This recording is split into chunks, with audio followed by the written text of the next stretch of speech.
Sa isang tahimik na bayan sa probinsya, nakatira si Steven, isang 12 taong gulang na bata na kilala sa kanilang lugar bilang mabait at masipag. Maliit ngunit maayos ang bahay na tinitirhan niya kasama ang kanyang tita Lucia. Ang bahay na ito ay punong-puno ng mga alaala mula sa kanilang pamilya, mga lumang litrato sa dingding, isang antigong kabinet na minana pa mula sa kanyang lola, at simpleng mga kagamitan na maayos na inorganisa ni Lucia. Sa kabila ng simpleng pamumuhay, hindi kailanman nagkulang si Steven sa pagmamahal at gabay mula sa kanyang tiyahin.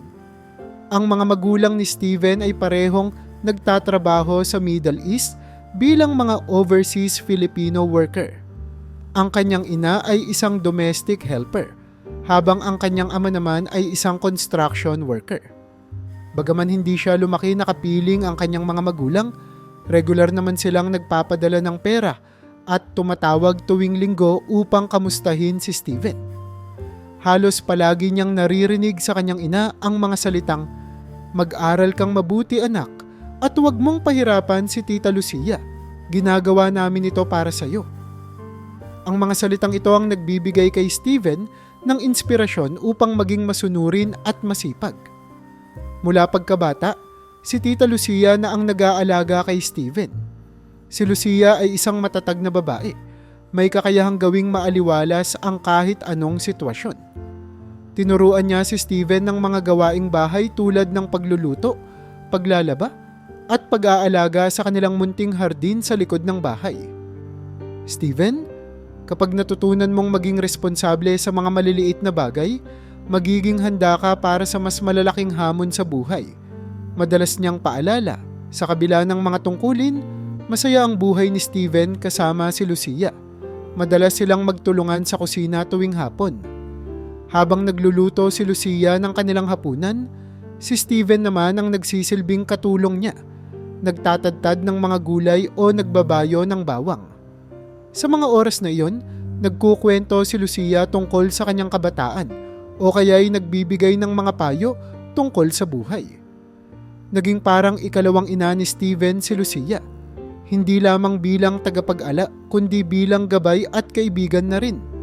Maayos ang kanilang pamumuhay dahil sa suporta mula sa mga magulang ni Steven. Lingid sa kaalaman ng bata, marami ng sakripisyo ang ginawa ng kanyang mga magulang upang masiguradong hindi siya magkulang sa mga pangangailangan. Sa kanyang murang edad, naiintindihan niyang ang bawat piso mula sa kanyang mga magulang ay mahalaga, kaya't maingat siyang gumastos ng kanyang baon sa eskwela. "Isang pandesal lang ang bibilhin ko, tita, para may sobra pa akong pambili ng papel bukas," minsang sinabi ni Steven kay Lucia, na ikinatuwa naman ng matanda dahil sa pagiging matipid ng bata. Bagamat tahimik at simple ang buhay nila sa probinsya, hindi ito nangangahulugang wala ng mga pagsubok. May mga pagkakataong nahihirapan din si Steven na mapunan ang hinahanap niyang presensya ng kanyang mga magulang. Sa tuwing dumadaan ang mga araw na hindi sila nakakatawag, nagiging malungkot si Steven ngunit hindi niya ito ipinapakita kay Lucia. Sa halip, sinasabi niya sa sarili, "Gagawin ko ang lahat para hindi nila isipin na pabigat ako." Sa kabila ng mga limitasyon ng kanilang sitwasyon, puno ng pagmamahalan at kasiyahan ang tahanan nila ni Lucia.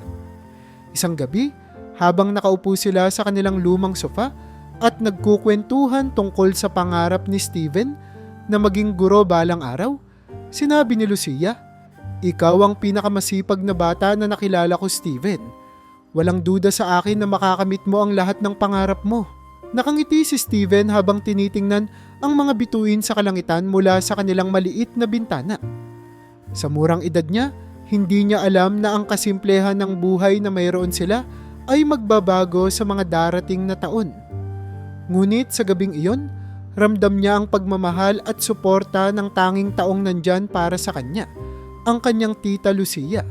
3 taon ang mabilis na lumipas at sa edad na 15 taong gulang, si Steven ay naging mas responsable at masigasig. Sa bawat araw, ipinagmamalaki siya ni Tita Lucia na patuloy siyang ginagabayan at tinuturuan ng mahahalagang aral sa buhay. Ngunit ang tahimik at masayang takbo ng kanilang buhay ay biglang nagbago isang umaga ng Disyembre. Isang araw na magbabago sa lahat ng aspeto ng buhay ni Steven. Habang papunta si Lucia sa palengke upang mamili ng mga sangkap para sa kanilang Noche Buena, isang truck ang nawalan ng preno at sumalpok sa kanyang sinasakyang jeepney. Ang balita ay mabilis na kumalat sa kanilang maliit na baryo. Si Steven, na nasa paaralan ng mangyari ang insidente, ay tinawag mula sa kanyang klase ng kanilang kapitbahay. Sa una, hindi niya maunawaan ang mga sinabi ng kapitbahay. Ngunit nang makarating sila sa ospital at nakita niya si Lucia na walang malay, tumulo ang kanyang mga luha kahit hindi pa siya lubos na nakakapag-isip. Hindi nagtagal, ipinaalam ng doktor ang malungkot na balita. Hindi na naisalba si Lucia. Parang gumuho ang mundo ni Steven. Sa isang iglap, ang taong nag-alaga at nagmahal sa kanya ng buong puso ay nawala na. Ang kanyang tahanan, na dati puno ng init at kasiyahan, ay biglang nagmistulang malamig at tahimik. Ang mga sumunod na araw ay puno ng kalituhan para kay Steven. Ang kanyang mga magulang, na nasa ibang bansa pa rin, ay hindi agad makauwi dahil sa mga problemang may kinalaman sa kanilang mga kontrata. Sa bawat tawag ng kanyang ina, maririnig niya ang luha at pagsisisi sa kanilang mga tinig. "Anak, pasensya ka na. Hindi agad kami makakauwi, pero huwag kang mag-alala. Gagawa kami ng paraan." Wika ng kanyang ina. Ngunit sa kabila ng kanilang mga salita, pakiramdam ni Steven ay nag-iisa siya sa mundo. Sa araw ng burol, napuno ng tao ang kanilang bahay. Ngunit naramdaman ni Steven ang kakulangan ng tunay na presensya ng kanyang pamilya. Pinilit niyang magpakalakas sa harap ng mga tao. Ngunit sa gabi, sa tahimik na sulok ng kanyang kwarto, umiiyak siya hanggang sa makatulog. Ang mga dating gawain na magkasama nilang ginagawa ni Lucia ay tila nagkaroon ng ibang pakiramdam. Kapag nagluluto siya ng hapunan o nag-aayos ng kanilang hardin, palagi niyang naiisip ang tiyahin at ang mga ngiti nito. Hindi nagtagal, napansin ng kanyang mga kaibigan ang kanyang lungkot. Si Marco at Ella, ang dalawa niyang matalik na kaibigan sa paaralan, ang naging pangunahing takbuhan niya sa oras ng pangungulila. Madalas silang pumunta sa bahay ni Steven upang magdala ng pagkain o samahan siyang mag-aral. "Alam naming hindi kami si Tita Lucia, pero nandito lang kami palagi," sabi ni Ella isang gabi habang pinipilit nilang pagsamahin ang mga piraso ng isang luma at sirang laruan sa mesa. Bagamat malaking bagay ang suporta ng kanyang mga kaibigan, ramdam ni Steven ang kawalan ng pagmamahal na iniwan ng kanyang tita. Wala nang yayakap sa kanya tuwing malamig ang gabi. Wala nang magsasabi ng "Kaya mo yan, Steven," tuwing nahihirapan siya sa eskwela. Naging mabigat ang bawat araw, ngunit sa kabila nito pinilit niyang magpatuloy. Ang alaala ni Lucia ang naging dahilan upang mas lalo niyang pagsikapan ang kanyang mga pangarap. Minsan, nakikita niya ang sarili niyang kausap ang larawan ni Lucia na nakalagay sa isang lumang frame sa tabi ng altar. "Tita, sana nandito ka pa. Ang hirap pala kapag wala ka." Bulong niya habang pinupunasan ang mga luhang pumapatak mula sa kanyang mga mata. Sa kabila ng lahat, alam niyang ayaw ni Lucia na maging mahina siya. Kaya sa bawat araw, bagamat may pighati, sinubukan niyang maging matatag. Ang pagkawala ni Lucia ay nagtulak kay Steven na hanapin ang lakas mula sa kanyang sarili at sa mga taong nananatili sa tabi niya. Ngunit alam niyang ang kanyang buhay ay hindi na muling magiging tulad ng dati. Sa kanyang murang edad, naranasan niya ang bigat ng kawalan at unti-unti niyang naunawaan na ang buhay ay puno ng mga pagsubok na kailangang harapin, gaano man ito kahirap. Makalipas ang ilang buwan mula nang mawala si Tita Lucia, isang bagong pagsubok ang dumating sa buhay ni Steven. Isang araw, nakatanggap siya ng tawag mula sa kanyang ina na halatang balisa at halos hindi makapagsalita ng maayos. "Anak, may sasabihin kami ng papa mo," simula ng kanyang ina, at doon na inihayag ang masamang balita. Pareho silang nawalan ng trabaho. Ang kanyang ama, na dating nagtatrabaho sa isang construction project sa Middle East, ay natanggal dahil sa pagbawas ng manggagawa sa kumpanya. Samantala, ang kanyang ina, isang domestic helper, ay napilitang umuwi matapos magkasakit ang kanyang amo at hindi na kinakailangan ang serbisyo niya. Sa isang iglap, ang regular na padalang pera na bumubuhay sa kanilang pamilya ay biglang natigil. Hindi agad naramdaman ni Steven ang epekto nito, ngunit unti-unting naging malinaw na iba na ang takbo ng kanilang buhay. Ang unang senyales ay nang hindi na sila makapagbayad ng mga dating regular nilang bayarin tulad ng kuryente at tubig. Madalas na nagugulat si Steven sa tahimik na pag-uusap ng kanyang mga magulang sa telepono na puno ng pag-aalala at takot. Ang dating maayos nilang buhay ay napalitan ng malaking tanong. Paano kami mabubuhay ngayon? Sa kabila ng lahat, sinubukan ng mga magulang ni Steven na itago ang kanilang mga problema mula sa kanya. Ngunit hindi ito naging madali. Napansin niya ang pagbawas ng kanyang baon sa eskwela at ang pagbabago ng kanilang simpleng hapagkainan. Kung dati may ulam sila sa bawat pagkain, ngayon ay madalas na asin o toyo na lamang ang kasama ng kanin. Sa mga sandaling ito, naramdaman ni Steven ang bigat ng sitwasyon.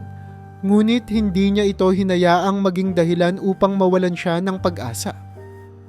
Anak, pasensya ka na kung ganito na lang muna ang kaya naming ibigay, sabi ng kanyang ina sa isang tawag. Ramdam ni Steven ang lungkot sa boses nito, kaya't mabilis niyang sinagot, "Okay lang po mama, ayos lang ako." Ngunit sa loob-loob niya, alam niyang hindi na pwedeng magpatuloy ng ganito. Nagsimula siyang mag-isip kung paano siya makakatulong. Hindi niya maatim na hayaan lamang ang kanyang mga magulang na magdusa habang siya'y walang ginagawa. Sa murang edad, naramdaman niya ang pangangailangan ng sakripisyo. Sinimulan niyang maghanap ng paraan upang makadagdag sa kanilang pang-araw-araw na gastusin. Sa eskwela, nagbebenta siya ng mga lumang notebook na inayos niya para magmukhang bago. Minsan naman, tumutulong siya sa tindahan ng kanilang kapitbahay kapalit ng maliit na halaga o pagkain. Ngunit hindi sapat ang mga ito. Ang kanilang buhay ay unti-unting lumalala. Isang gabi, habang kausap niya ang kanyang ama, sinabi nito, "Steven, alam naming mahirap ito para sa iyo, pero sana maintindihan mo na kailangan nating magtulungan bilang pamilya." Tumango si Steven kahit hindi siya nakikita ng kanyang ama sa kabilang linya. Alam niya ang ibig sabihin nito. Mas malaking responsibilidad ang kailangang akuin niya. Hindi nagtagal, napansin na rin ng kanyang mga guro ang pagbabago kay Steven. Minsan, hindi siya nakakapasok dahil sa mga maliit na raket na ginagawa niya sa palengke. "Steven, ang sipag mo, pero kailangan mo ring magpahinga," sabi ng isa niyang guro. Ngunit alam ni Steven na ang kanyang ginagawa ay hindi lamang para sa kanya, kundi para sa kanyang pamilya. Sa mga araw na iyon, tuluyang pumasok sa buhay ni Steven ang tema ng pagsubok at sakripisyo. Ang bawat hakbang na kanyang ginagawa ay puno ng hirap, ngunit sa bawat paghihirap na iyon ay nararamdaman niya ang pagmamahal para sa kanyang pamilya. Hindi madali ang magbalanse ng pag-aaral at pagtulong. Ngunit wala siyang balak sumuko. Ang kanyang kwento ay nagsisimula nang maging kwento ng lakas ng loob. Ngunit alam niyang ang laban ay malayo pa sa katapusan. Sa bawat paghikbi niya sa gabi at sa bawat umagang kinakaharap niya ang bagong hamon. Isang bagay ang nananatiling malinaw kay Steven. Kailangan niyang gawin ang lahat upang ang kanilang pamilya ay makabangon muli. Sa edad na 18 taon, humarap si Steven sa isang desisyong nagpabago sa takbo ng kanyang buhay. Habang ang ibang kabataan sa kanyang eskwela ay abala sa paghahanda para sa nalalapit nilang pagtatapos ng senior high school, si Steven ay abala sa pag-iisip kung paano pa niya matutulungan ang kanyang pamilya. Sa kabila ng lahat ng kanyang pagsisikap, nabalansehin ang pag-aaral at ang maliit na mga racket na ginagawa niya, hindi pa rin ito sapat. Lumalaki ang kanilang mga utang at madalas niyang marinig sa mga tawag ng kanyang mga magulang ang tahimik na paghikbi ng kanyang ina na tila napakalayo ng kanilang posibilidad na makabangon. Dumating ang araw na kinailangan niyang tanggapin ang masakit na katotohanan. Kailangang huminto muna siya sa pag-aaral. "Anak, ayaw naming mangyari ito, pero naiintindihan namin kung bakit mo ito kailangang gawin," sabi ng kanyang ama sa isang tawag. Sa kabila ng kanilang suporta, ramdam ni Steven ang bigat ng kahihiyan. Para sa kanya, ang huminto sa pag-aaral ay hindi lang isang pagkatalo, kundi isang hakbang palayo sa mga pangarap niya. Sa kabila ng sakit, naghahanap siya ng trabaho.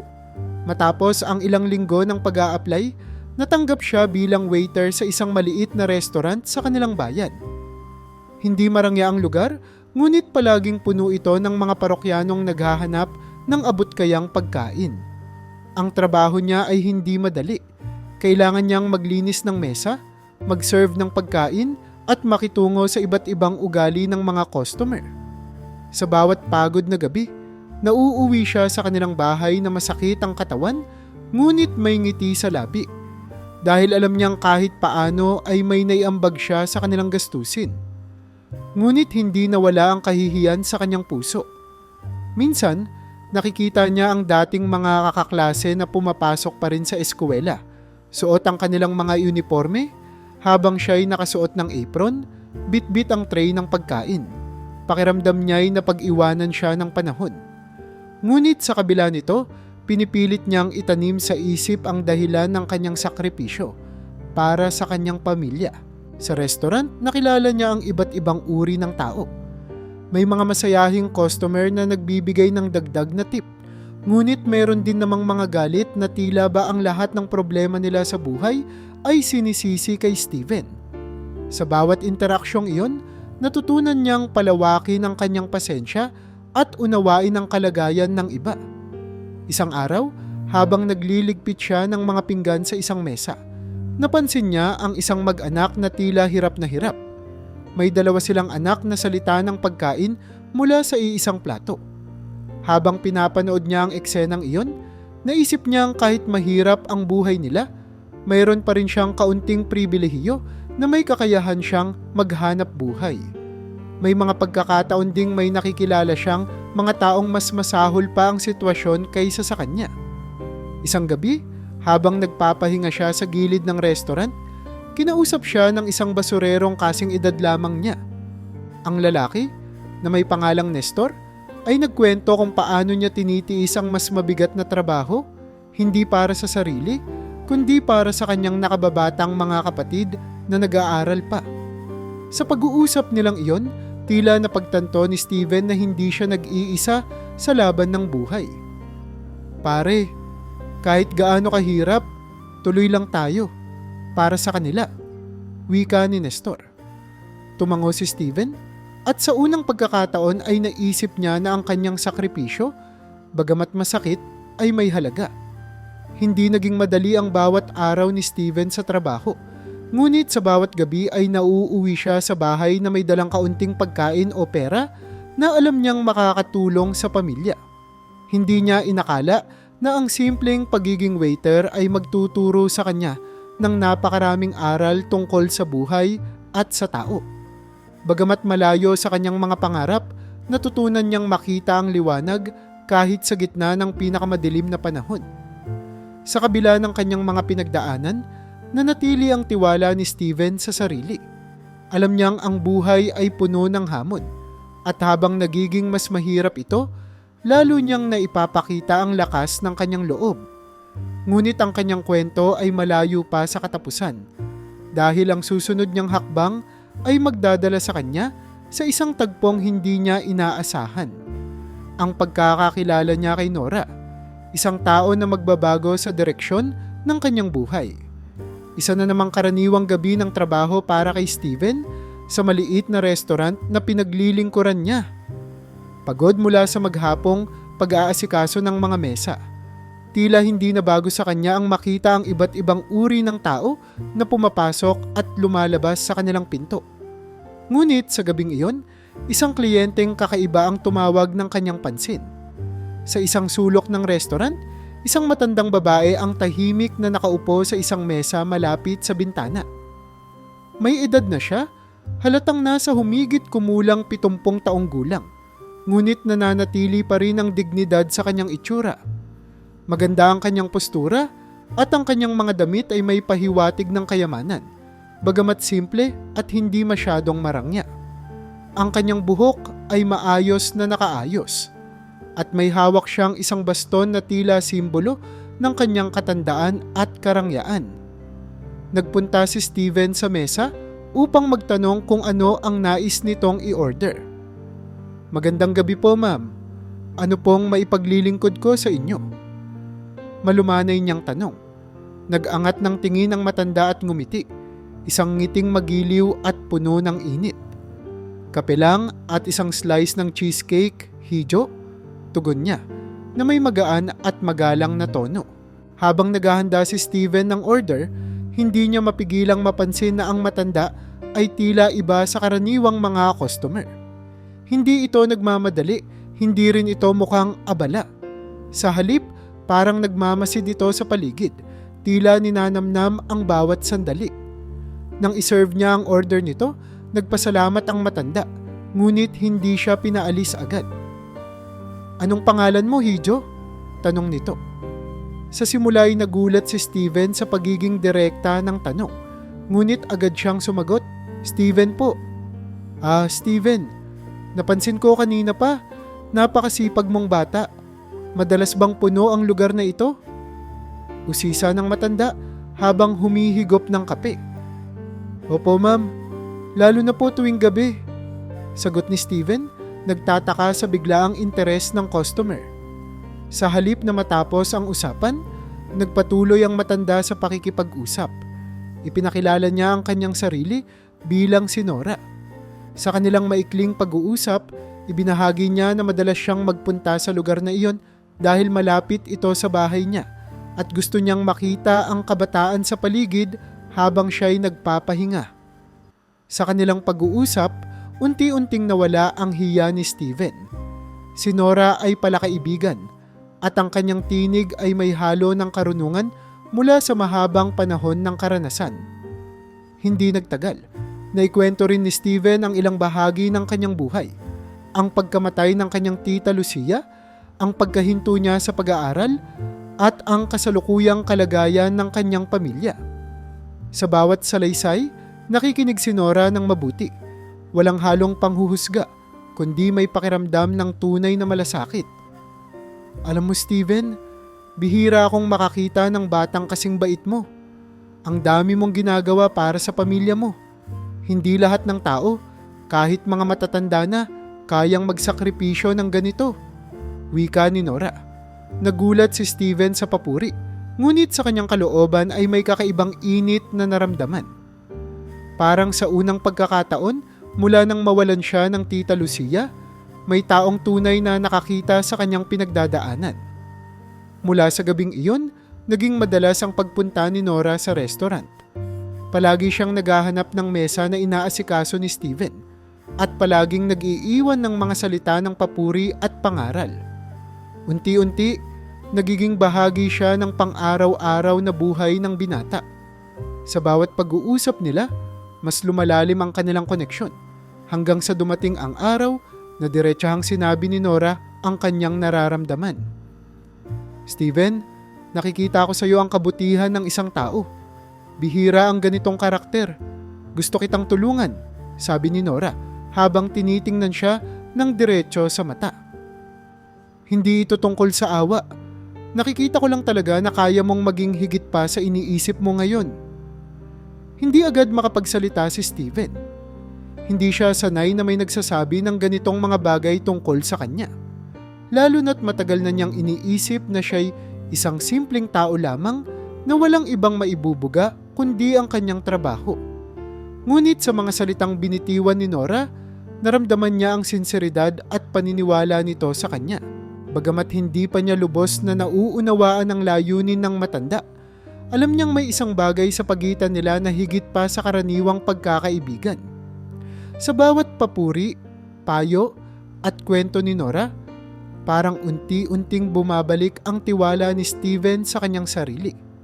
Ang kanilang kwento ay simula pa lamang, ngunit ang bawat sandali ng kanilang pagkikita ay isang hakbang patungo sa isang mas malaking pagbabago na hindi niya inakala. Makalipas ang ilang buwan ng regular na pagkikita ni na Steven at Nora sa restaurant, naramdaman ni Steven ang kakaibang koneksyon nila. Hindi na lamang ito tungkol sa trabaho o serbisyong ibinibigay niya bilang waiter. Si Nora ay naging isang tao na malapit sa kanya, isang tagapakinig at tagapayo. Sa kabila ng agwat ng kanilang edad, naramdaman ni Steven na parang may espasyo sa mundo ni Nora na para sa kanya. Ngunit hindi niya inaasahan na isang kakaibang alok ang magbabago sa lahat ng iyon. Isang gabi, matapos magsara ang restaurant, sinenyasan ni Nora si Steven na maupo sa mesa kung saan siya palaging kumakain. "Steven, maaari ba kitang makausap ng masinsinan?" tanong niya. Nag-aalala si Steven ngunit sumunod siya. Umupo siya sa tapat ni Nora at habang tinitingnan niya ang mukha ng matanda, napansin niyang seryoso ito, malayo sa karaniwang masayahing anyo nito. "Ano po iyon, Ma'am Nora?" tanong niya. Ramdam ang bahagyang kaba. Tumikhim si Nora bago nagsimula. "Steven, matagal na kitang pinagmamasdan. Alam kong mahirap ang pinagdadaanan mo at napahanga ako sa kung paano mo hinaharap ang lahat. Wala akong anak at wala na rin akong natitirang pamilya na maaasahan. Pero sa'yo, nakita ko ang isang taong may integridad, kabutihan at kakayahang alagaan ang mga bagay na mahalaga sa buhay." Napatitig si Steven kay Nora, hindi sigurado kung saan patungo ang usapan. Sa wakas, binanggit ni Nora ang isang bagay na halos ikinagulat niya. "Steven, nais kong mag-alok ng kasal sa'yo," diretsong sabi nito. Nanlaki ang mata ni Steven at hindi siya agad nakapagsalita. "Ma'am Nora, ano po ang ibig ninyong sabihin?" tanong niya, halos hindi makapaniwala. Ngumiti si Nora, ngunit halata ang bahagyang kaba sa kanyang mga mata. "Steven, hindi ko hinihiling na mahalin mo ako o magpanggap tayong mag-asawa sa tradisyonal na paraan. Wala akong romantikong hangarin.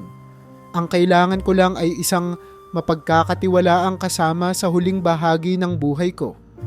Gusto kong mapunta ang lahat ng naipundar ko sa tamang tao at naniniwala akong ikaw ang tamang tao na iyon." Tahimik si Steven habang sinasabi ito ni Nora.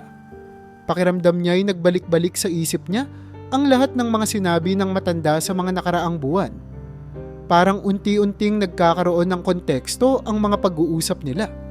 Ang mga papuri ni Nora tungkol sa kanyang kabutihan at ang tila layunin nitong gawing bahagi siya ng buhay nito. "Teka lang po," sabi ni Steven, halos mabigla pa rin. "Bakit po ako? Hindi ba't may mga mas karapat dapat na tao na pwedeng pumalit sa lugar ninyo? Mga kamag-anak, siguro?" Umiling si Nora. "Wala na akong natitirang kamag-anak na maaasahan. At sa tagal kong nabuhay, nakita ko na ang tunay na ugali ng maraming tao. Napakadaling magtiwala, pero napakadaling din itong sirain. Ikaw lang, Steven, ang nakitaan ko ng kabutihang puso na kayang magpatuloy ng mga bagay na sinimulan ko." Nagpatuloy si Nora, na sinabing kapalit ng kasunduan nilang ito, bibigyan niya si Steven ng malaking halaga ng pera na magagamit niya para sa kanyang pamilya. Ang alok ay simple, ngunit hindi madaling tanggapin. Habang ipinapaliwanag ni Nora ang kanyang mga dahilan, pakiramdam ni Steven ay parang tumigil ang oras. Pag-uwi ng gabing iyon, hindi mapakali si Steven.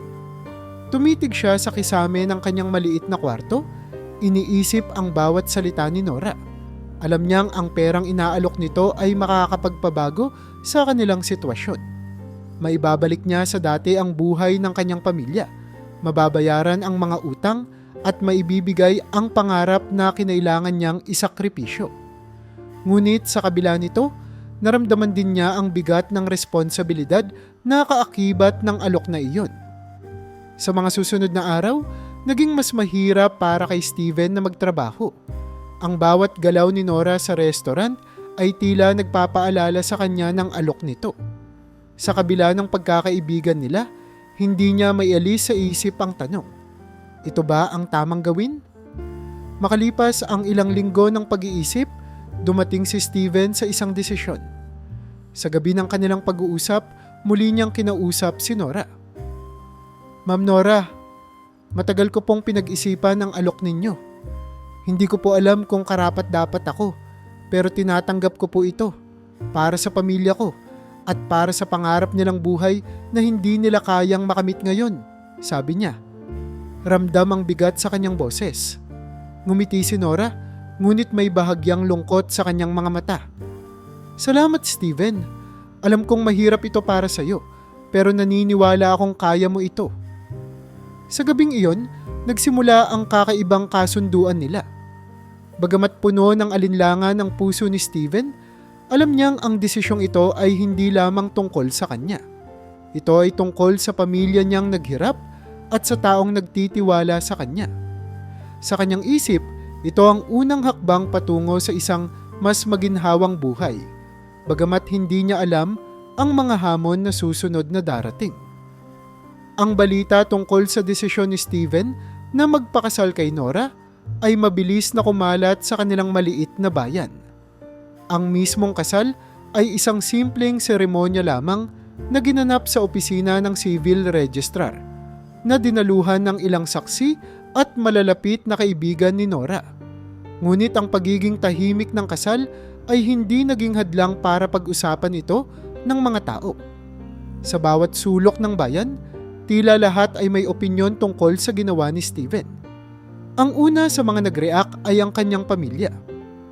Nang ipaalam ni Steven ang tungkol sa kanyang desisyon sa kanyang mga magulang, ang kanilang naging reaksyon ay halong gulat at pag-aalala.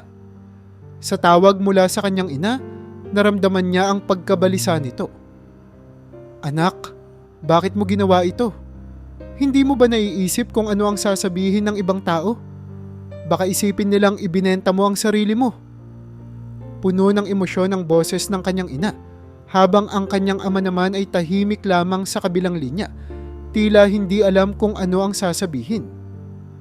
Ma, pa, ginawa ko ito dahil alam kong ito lang ang paraan para matulungan ko kayo. Hindi ko po ito ginawa dahil gusto ko, kundi dahil kailangan natin. Sagot ni Steven, pilit na nilalabanan ang lungkot sa kanyang tinig. Si Ma'am Nora ay mabuting tao. Wala siyang ibang hangarin kundi tulungan tayo.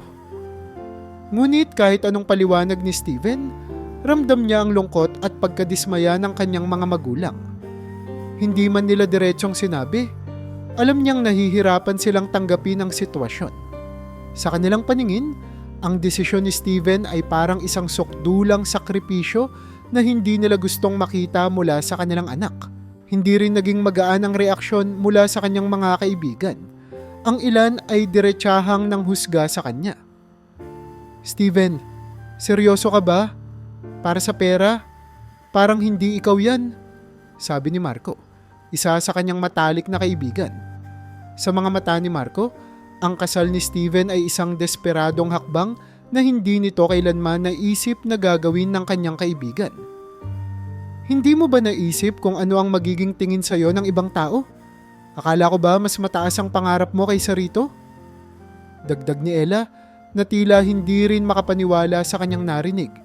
Sa kabila ng mga salitang ito, nanatiling kalmado si Steven. Alam kong mahirap intindihin, pero kailangan kong gawin ito. Hindi para sa sarili ko, kundi para sa pamilya ko. Sagot niya. Sa bawat sinabi niya, pilit niyang ikinukubli ang sakit na dulot ng hindi pagtanggap ng mga taong malapit sa kanya. Habang lumalalim ang mga usap-usapan, tila mas dumami ang mga nanghusga sa kanya. Sa mga kapitbahay at kakilala, naging paksa siya ng usap-usapan mula sa mga tindahan hanggang sa mga palengke. Ang bata pa niya, tapos magpapakasal sa matandang iyon? Para saan? Para sa pera? Napakadesperado naman, komento ng ilan. Ang iba naman ay nagparatang nagahaman siya. Mukhang pera lang pala ang habol ni Steven. Sayang, Ang bait pa naman ng batang iyon dati. Bulong ng isang tindera sa kanyang kapitbahay. Ngunit hindi lahat ay puro masakit na salita. May ilan ding nakakaunawa sa kanyang sitwasyon, bagamat hindi sila gaanong nagpakita ng suporta. Baka naman wala na talagang choice ang bata. Sa hirap ng buhay ngayon, gagawin mo ang lahat para makaraos, sabi ng isang matandang lalaki sa palengke. Subalit ang ganitong mga opinyon ay nalulunod sa mas maraming kritisismo na natatanggap niya araw-araw. Sa kabila ng lahat, nanatiling matatag si Steven. Alam niyang hindi maiintindihan ng lahat ang kanyang mga dahilan, ngunit sa kanyang puso, naniniwala siyang tama ang ginagawa niya. Sa bawat gabing natutulog siya, iniisip niya ang kanyang pamilya, ang mga luha ng kanyang ina, ang pagod ng kanyang ama, at ang mga pangarap na unti-unti niyang sinusubukang buuin para sa kanila. Ang mga ito ang nagbigay sa kanya ng lakas na harapin ang mga mapanirang salita ng iba.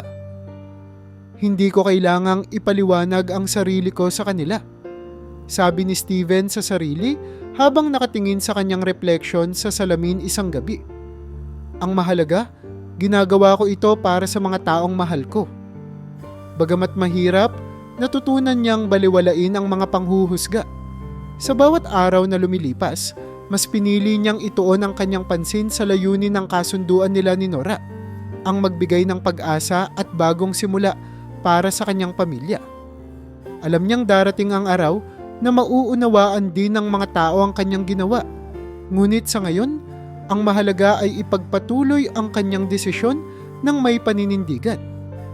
Ang unang linggo ng pagiging mag-asawa ni Steven at Nora ay tila kakaiba para sa binata. Hindi pa rin siya sanay na tawagin si Nora bilang kanyang asawa. At sa totoo lang, hindi rin naman kailanman nagkaroon ng inaasahan ng kanilang pagsasama na may kaugnayan sa romantikong aspeto. Gayunpaman, malinaw mula sa simula na hindi iyon ang layunin ng kanilang kasunduan. Sa kabila ng kakulangan ng intimacy sa kanilang relasyon, naging maayos at tahimik ang kanilang pagsasama. Nakatira sila sa malawak na bahay ni Nora, isang tahanang punong-puno ng kasaysayan. Ang bawat sulok nito ay tila may kwento, mula sa mga antigong kagamitan hanggang sa mga lumang litrato na nakadisplay sa dingding.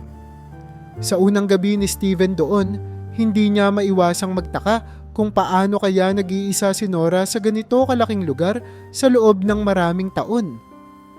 "Steven, huwag kang masyadong mag-alala," sabi ni Nora isang umaga habang nagkakape sila sa beranda. "Hindi kita aasahan na maging isang asawa sa tradisyonal na paraan. Ang nais ko lang ay ang tulong mo sa mga bagay na hindi ko na kayang asikasuhin. Kapalit nito, sisiguraduhin kong matututo ka at makakabangon kayo ng pamilya mo."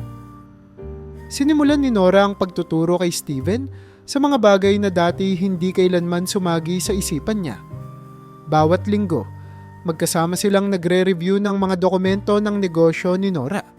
Tinuruan siya nito kung paano basahin ang financial reports, pamahalaan ng mga ari-arian, at unawain ang dynamics ng pamumuhunan. Sa bawat session nila, naging malinaw kay Steven kung gaano katalino at maalam si Nora. Sa kabila ng kanyang edad, ang matanda ay hindi kailanman nagpapabaya sa mga detalye. "Steven, ang pera ay isang kasangkapan. Kung hindi mo alam paano ito gamitin, madali itong mawawala. Ngunit kung gagamitin mo ito ng tama, maaari itong magbigay sa iyo ng kapangyarihang tumulong sa iba," madalas niyang sinasabi. Sa bawat aral na natutunan niya, naramdaman ni Steven ang pagpapalawak ng kanyang pananaw sa buhay. Hindi nagtagal, unti-unting naging malapit ang dalawa. Nagkaroon sila ng masinsinang usapan, hindi lamang tungkol sa negosyo, kundi pati na rin sa kanilang mga personal na karanasan. Ibinahagi ni Nora ang kanyang kabataan, kung paano siya nagsimula mula sa simpleng buhay sa probinsya, bago niya naitatag ang mga negosyo niya. Sinabi rin niyang ang kanyang yaman ay nagdulot ng maraming hamon, kabilang na ang mga pagtatangkang angkinin ito ng mga taong dapat sanay maaasahan niya. Sa kabilang banda, ikinuwento rin ni Steven ang kanyang hirap sa buhay, ang pagkamatay ng kanyang tita Lucia at ang kanyang pagnanais na maiahon ang kanyang pamilya mula sa kahirapan. Sa mga panahong iyon, nakita ni Nora ang kabutihan at kasimplehan sa puso ni Steven. Habang si Steven naman ay nakakita ng isang taong sa kabila ng kayamanan nito ay puno rin ng hinanakit at kabiguan. Minsan, Steven, sabi ni Nora isang gabi habang sila'y nakaupo sa sala, akala ng mga tao, kapag mayaman ka, mas madali ang buhay. Pero sa totoo lang, mas marami ring pagsubok. Ang mahalaga ay ang malaman mo kung sino ang mga taong tunay na maaasahan mo. Sa bawat araw na lumilipas, natutunan ni Steven na irespeto at mahalin si Nora hindi bilang isang asawa sa tradisyonal na kahulugan, kundi bilang isang tao na naging mahalaga sa kanyang buhay. Ang pag-aalaga ni Nora sa kanya ay hindi lamang nakabatay sa pera, kundi sa hangarin nitong bigyan siya ng kaalaman at lakas na kakailanganin niya sa hinaharap. Ang kakaibang buhay nilang dalawa ay hindi tulad ng inaasahan ng karamihan, ngunit ito ay naging maayos. Pinagsamahan nila ang mga simpleng gawain tulad ng pag-aalaga sa hardin, pagtikim ng bagong luto mula sa kanilang kusinera, at paglalakad sa paligid ng malawak na hardin sa kanilang ari-arian. Sa mga simpleng sandaling ito, naramdaman ni Steven ang tunay na kabutihan ni Nora. Isang babaeng may edad, ngunit puno ng karunungan, malasakit at layunin. Habang patuloy na natututo si Steven, unti-unti ring nagbabago ang tingin niya sa kanyang sarili. Dati, iniisip niyang ang tanging halaga niya ay ang kanyang kakayahang magtrabaho at magtiis. Ngayon, naramdaman niyang may kakayahan siyang higit pa roon salamat sa pagtitiwala at gabay ni Nora. Sa kabila ng tahimik nilang buhay, nananatili pa rin ang mga tanong sa isip ni Steven tungkol sa ilang bahagi ng bahay. Ang isang kwarto na palaging nakalak at mahigpit na ipinagbabawal ni Nora na pasukin ay laging nagdudulot ng kuryosidad sa kanya. Ngunit sa respeto niya kay Nora, hindi niya iyon pinilit pasukin. Hindi niya alam na ang kwarto na iyon ay magdadala ng sagot sa maraming tanong at magbibigay ng bagong direksyon sa kanilang kwento.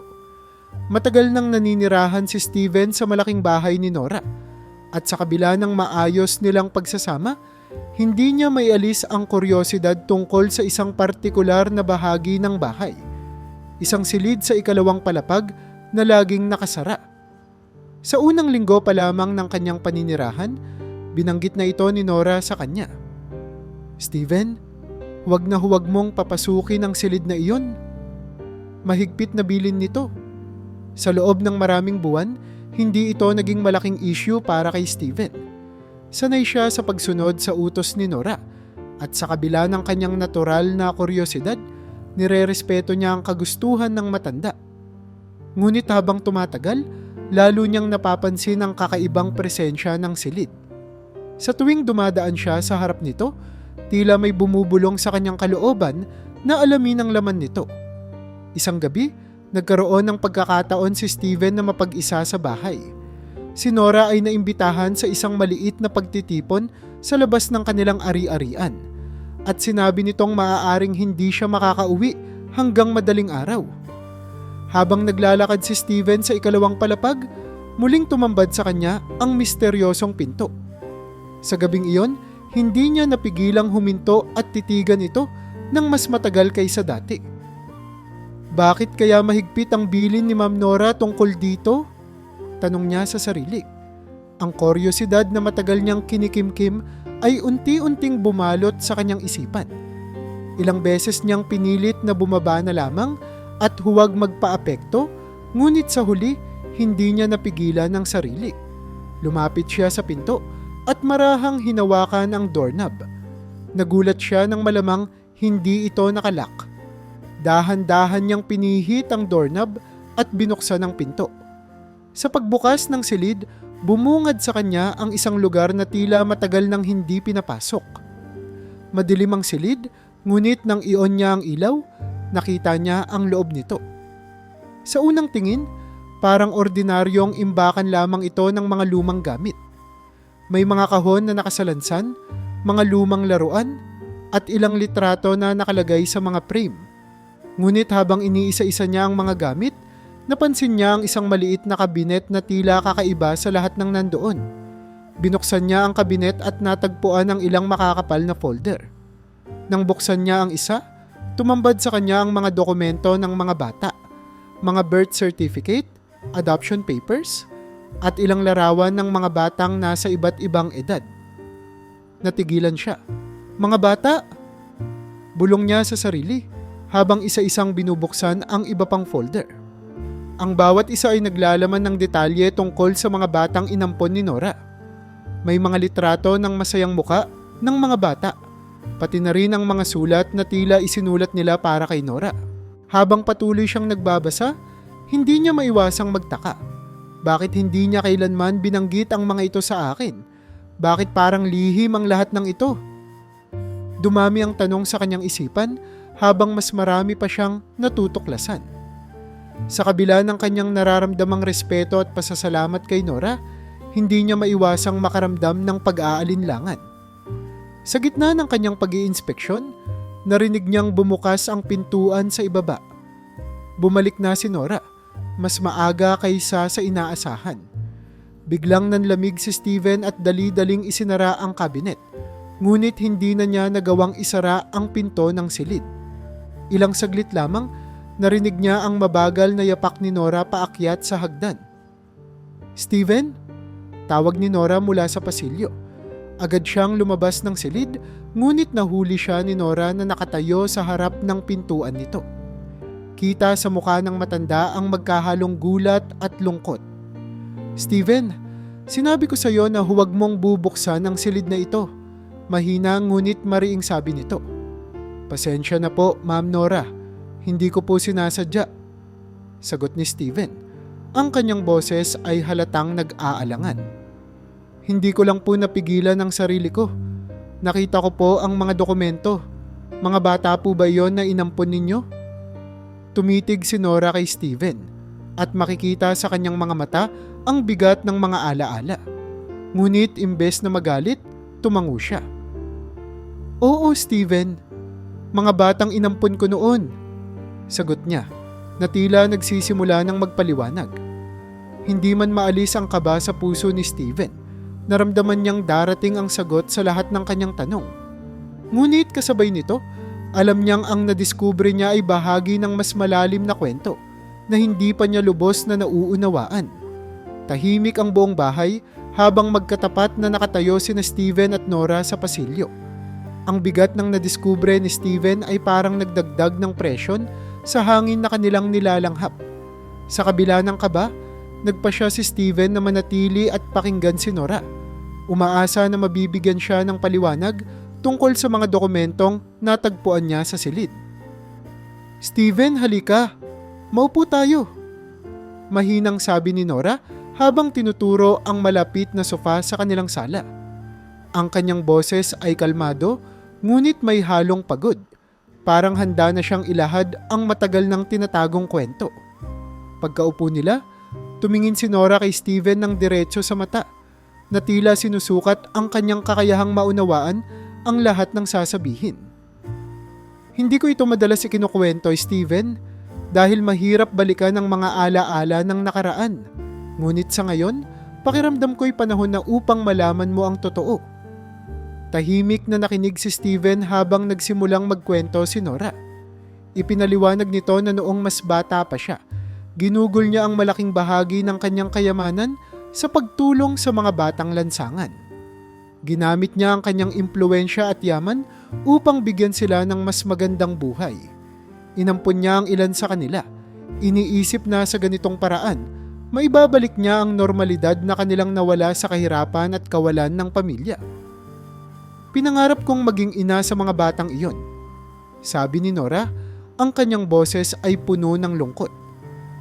"Binuhos ko ang lahat, ang oras, pagmamahal, at yaman ko para sa kanila. Akala ko, sa ganitong paraan, mabubuo ang pamilya na matagal kong pinangarap." Ngunit ang kwento ni Nora ay hindi nagkaroon ng masayang pagtatapos. Habang tumatanda ang mga batang inampon niya, unti-unting lumitaw ang mas mapait na realidad. Naging mas mahirap ang sitwasyon, Steven. Patuloy niya. Ang mga batang iyon na minahal ko na parang tunay kong mga anak ay unti-unting nagbago. Nang tumanda sila, naging malinaw na ang yaman ko ang naging sentro ng kanilang interes. Ipinaliwanag niya kung paano nagsimula ang mga hidwaan. Nagkaroon ng inggitan at away sa pagitan ng mga bata tungkol sa kung sino ang mas paborito ni Nora, sino ang mas karapat-dapat na magmana ng yaman, at sino ang dapat na may pinakamalaking bahagi ng kanyang atensyon. Sa huli, isa-isang umalis ang mga ito, dala ang galit at sama ng loob. Nawala silang lahat, Steven.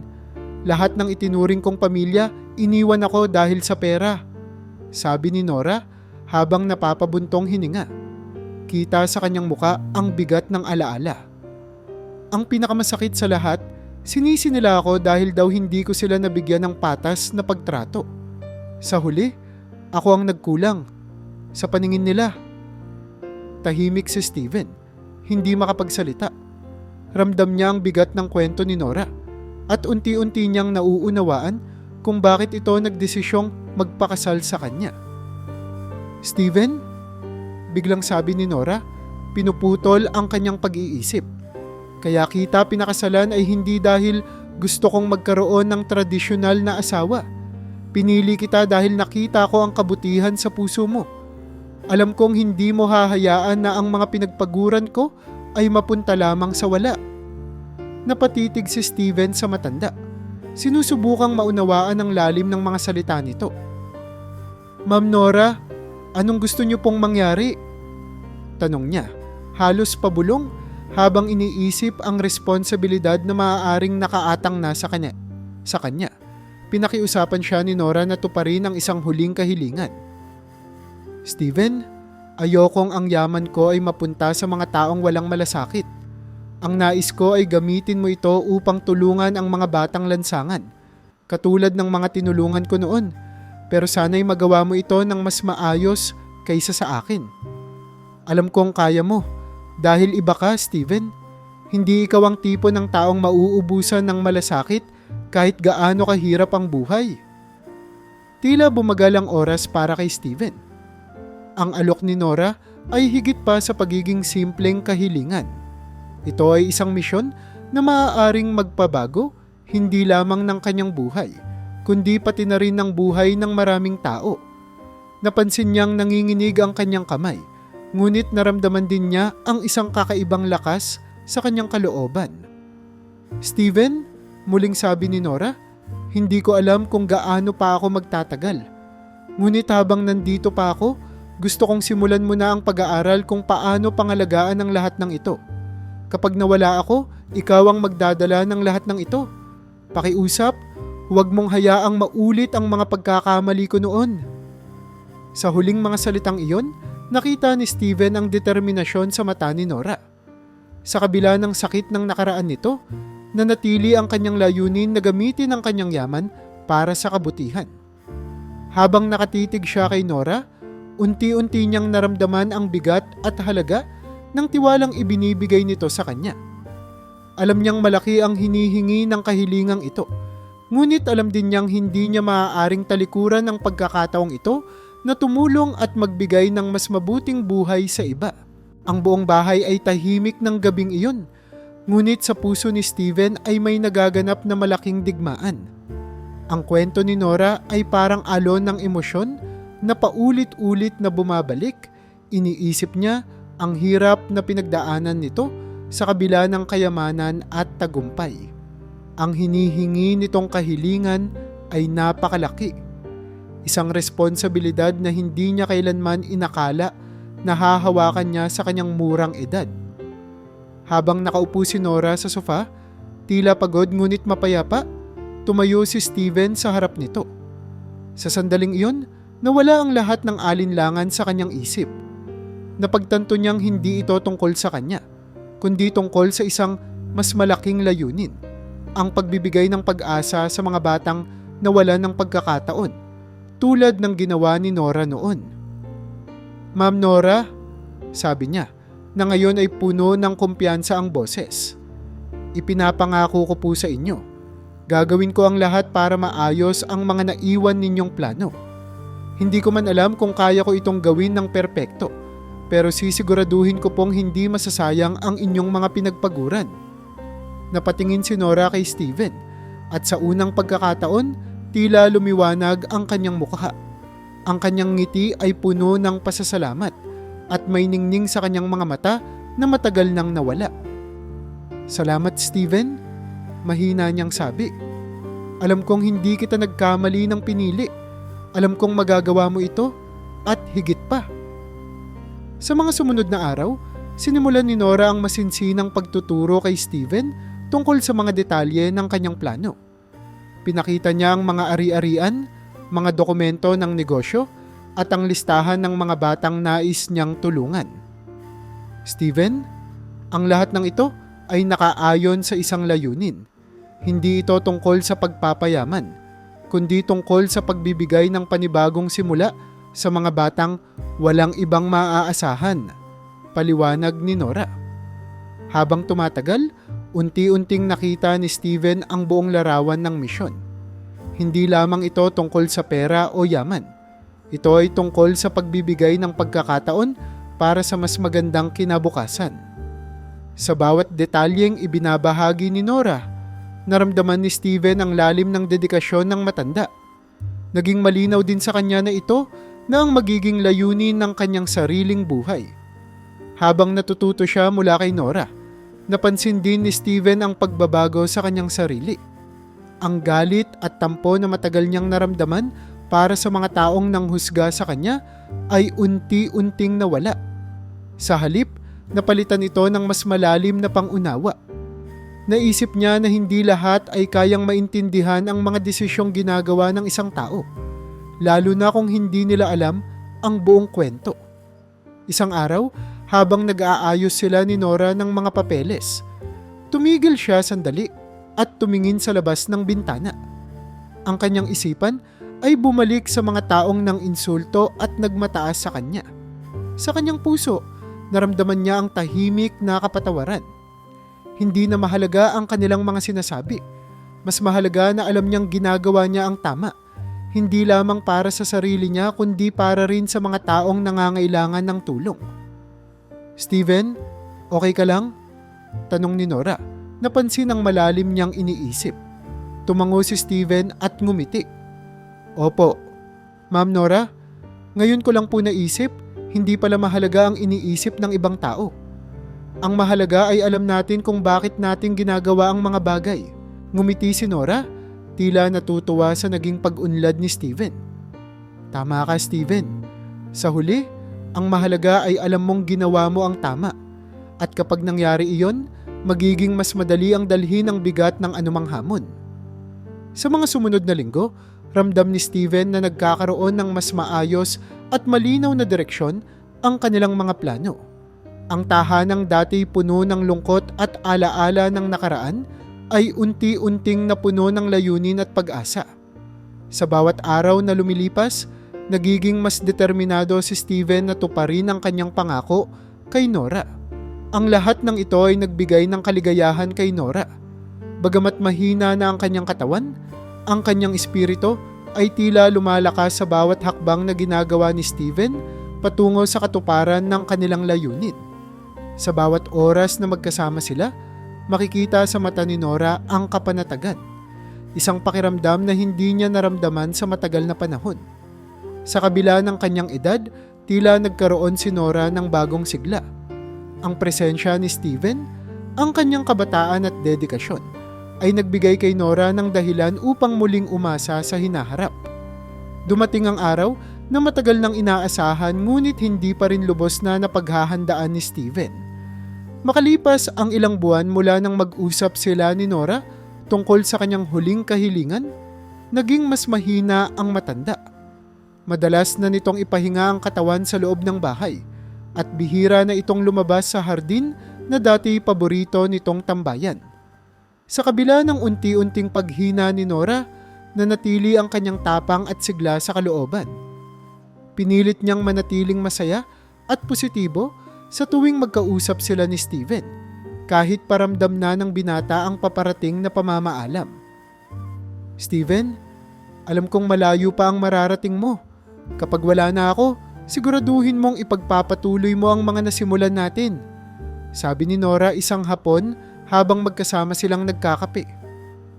Ma'am Nora, wag po kayong magsalita ng ganyan.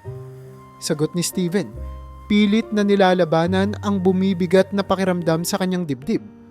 Ngunit ngumiti lamang si Nora at sinabing, ito ang buhay, Steven. Walang permanente. Ang mahalaga, mag-iwan ka ng mabuting bakas. Isang tahimik na umaga, natagpuan ni Steven si Nora na payapang nakahiga sa kanyang kama. Ang mukha nito ay tila nasa kalmadong pagtulog. Pumanaw siya nang hindi naghirap. Isang alaala ng isang babaeng natapos ang misyon sa buhay ng may dignidad at pagmamahal. Ang pagkawala ni Nora ay nagdulot ng matinding lungkot kay Steven. Ngunit kasabay nito ay ang pag-usbong ng mas malaking responsibilidad sa kanyang balikat. Naiwan sa kanya ang malaking yaman at ang obligasyon na ipagpatuloy ang adhikain ni Nora para sa mga bata. Habang binabasa niya ang mga dokumentong iniwan ni Nora, naramdaman niya ang bigat ng responsibilidad, ngunit kasabay nito ang tiwala na iniwan ng matanda para sa kanya. Steven, nakasulat sa huling liham ni Nora. Ang lahat ng ito ay para sa mga batang nangangailangan ng bagong simula. Hindi ito tungkol sa akin o sa iyo. Ito ay tungkol sa kanila. Gawin mo ang lahat ng iyong makakaya, hindi dahil iniutos ko, kundi dahil alam mong ito ang tama. Sa mga araw na sumunod, inialay ni Steven ang kanyang sarili sa pagbuo ng plano para tuparin ang layunin ni Nora. Itinatag niya ang isang foundation na pinangalanan niyang Nora's Light Foundation, na nakatuon sa pagbibigay ng edukasyon, tahanan, at pagkakataon sa mga batang lansangan. Unti-unting nabuhay muli ang layunin ni Nora sa pamamagitan ng mga gawa ni Steven. Ang mga batang natutulungan ng foundation ay nagkaroon ng bagong pagkakataon sa buhay. Nagbuka si Steven ng mga paaralan, bahay ampunan, at mga programa para sa vocational training. Ang bawat hakbang na kanyang ginawa ay inspirasyon mula sa mga aral na itinuro ni Nora. Ang paggamit ng yaman para sa kabutihan at pagtiyak na walang batang mawawalan ng pag-asa. Habang nagtatagumpay ang kanyang mga proyekto, nakita ni Steven ang malaking pagbabago sa kanyang sarili. Ang dating binatang puno ng alinlangan at takot ay naging isang taong may tiwala sa sariling kakayahan. Ang bawat hamon na dumating ay hindi na niya kinatatakutan, sapagkat alam niyang taglay niya ang lakas at aral na iniwan ni Nora. Sa isang seremonya para sa pagbubukas ng bagong gusali ng foundation, tumayo si Steven sa harap ng maraming tao. Sa kanyang talumpati, sinabi niya, lahat ng ito ay hindi mangyayari kung hindi dahil kay Nora. Tinuruan niya ako hindi lamang kung paano magtagumpay sa buhay, kundi kung paano maging isang mabuting tao. Ang kanyang pagmamahal at malasakit sa mga batang nangangailangan ay hindi kailanman mamamatay. Sisiguraduhin kong patuloy na magliliwanag ang ilaw ni Nora para sa mga susunod na henerasyon. Habang tumatayo si Steven sa harap ng maraming tao, napuno siya ng pakiramdam ng pasasalamat. Ang pagpanaw ni Nora ay hindi naging wakas ng kanyang kwento, kundi ang simula ng isang bagong kabanata na puno ng pag-asa at inspirasyon. Sa kabila ng lahat ng kanyang pinagdaanan, napagtanto niya na ang tunay na yaman ay hindi nasusukat sa dami ng pera, kundi sa dami ng buhay na naaapektuhan mo ng mabuti. Sa pagtatapos ng araw, bumalik si Steven sa bahay na minsan niyang tinirhan kasama si Nora. Tumayo siya sa hardin at tumingala sa langit. Ma'am Nora, sana po nakikita niyo ito. Bulong niya, lahat ng ito ay para sa inyo at sa mga batang pinangarap niyong tulungan. Sa gabing iyon, habang tahimik niyang pinagmamasdan ang mga bituin, naramdaman niya ang presensya ni Nora, hindi sa anyo, kundi sa damdamin ng kapayapaan at inspirasyon. At sa kanyang puso, alam niyang ginawa niya ang tama. Natapos na ang isang yugto, ngunit ang misyon na iniwan ni Nora ay magpapatuloy ng walang hanggan. Para kay Steven, Ang mga huling araw ni Nora ay naging inspirasyon upang ipagpatuloy ang kanyang misyon. Hindi lamang bilang katuparan ng pangako, kundi bilang pasasalamat sa babaeng nagturo sa kanya ng kahalagahan ng pagtulong sa iba.